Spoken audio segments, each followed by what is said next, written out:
या बाबतीतलं मुख्यमंत्री साहेबांना एक पत्र मी तयार केलेलं आहे। आज दिवसभरात त्यांचा वेळ घेऊन ते पत्र व त्याच्याच बरोबर डिटेल रिपोर्ट पुराव्यासकट हे मुख्यमंत्री साहेबांना त्या ठिकाणी मी देईल।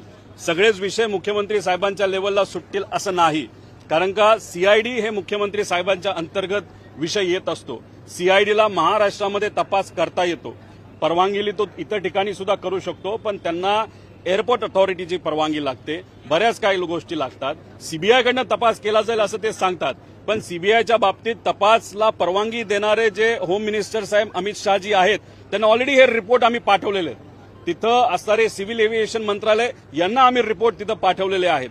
त्याच्याचबरोबर जे डीजीसीए आहे त्यांना सुद्धा तिथं रिपोर्ट पाठवलेले आहेत।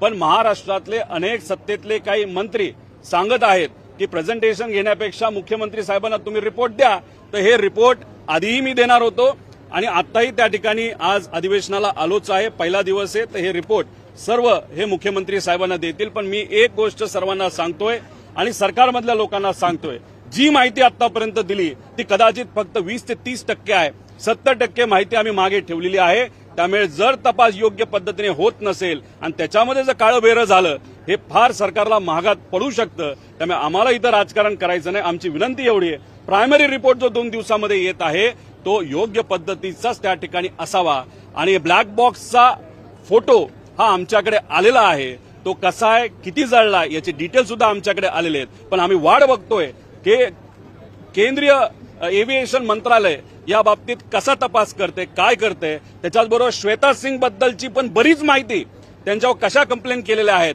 कशा पद्धतीने श्वेता सिंग या भ्रष्टाचार करत आलेल्या आहेत याची माहिती सुद्धा तिथं आम्हाला कळलेली आहे। त्यामुळे या लोकांना बाजूला ठेवून इन्व्हेस्टिगेशन करणं हे जास्त महत्वाचं आहे, कारण का पारदर्शक इन्व्हेस्टिगेशनमुळेच कुठेतरी दादांना त्या ठिकाणी न्याय मिळू शकतो असं आमच्या सगळ्यांची भूमिका आहे।